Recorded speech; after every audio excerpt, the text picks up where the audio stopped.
de comerços del Centre Històric de València ofereixen rebaixes fins al 70%. És el major reclam d'esta segona nit de compres que s'organitza a la ciutat i que vol atraure els clients. Maria Iranzo, amb ofertes d'oci suggerents.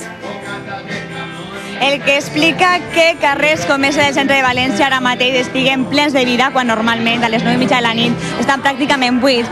Són atractius com este. Música en directe és el que ens ofereix este negoci, a més d'un aperitiu de pernil i vi valencià de Requena. Per tant, de fer una ullada als seus productes que tenen descomptes de fins al 20%.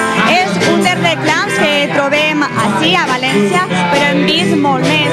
Hem vist com artistes personalitzaven les cadires propis d'una tenda de mobles o com el maquillador internacional de Dior, Junior, se dedicava avui a la gent del carrer. La convocatòria passada, en desembre, va traure 20.000 persones i avui esperen superar la xifra, sobretot perquè la nit de calor convida a eixir al carrer. Per tant, que ningú es perda esta convocatòria, Metro València ha augmentat els metros de les línies 3 i 5, les que arriben així a Colom. Gràcies, Maria. I el wakeboard, o com es coneix així, l'esquí surf, arriba a la ciutat de les arts i de les ciències. Al llarg de 3 dies podrem veure acrobàcies i piruetes impossibles